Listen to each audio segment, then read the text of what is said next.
How did his family discover he'd been deported to El Salvador, and what are they going through right now?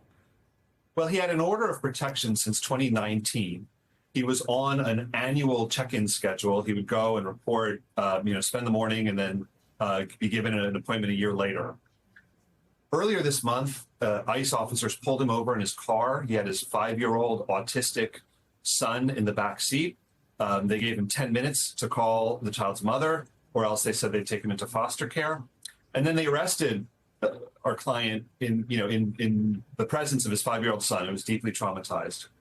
ICE bounced him around from detention center to detention center over the weekend. He was able to call his wife multiple times from multiple different detention centers.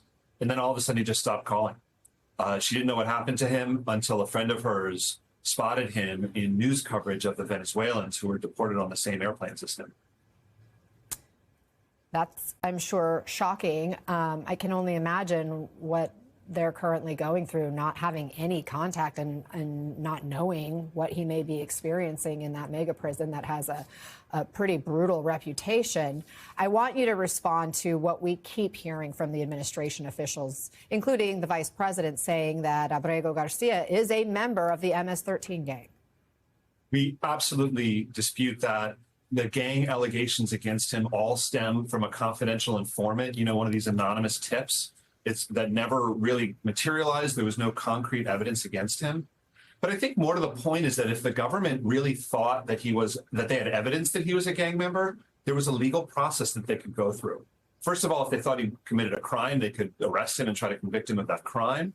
Second of all, if they thought he was deportable on the basis of his gang membership, they could have brought charges in the immigration court. They did none of those things. They just stuck him on a plane. And now there's no ability to, have a case heard by an immigration court because they short-circuited the whole legal process. Well, and the administration is acknowledging, again, that they say this was a clerical error or an administrative error, that they were aware of the judge's order back in 2019 to hold any deportation because of credible fear that he could be at risk of his life or torture if he were returned to El Salvador. When you talk about the evidence for deporting the group of people, including your client, to El Salvador, we've heard from other lawyers and families that they believe their clients were targeted as alleged members of the Tren de Aragua gang because of their tattoos. And I just got to listen to this.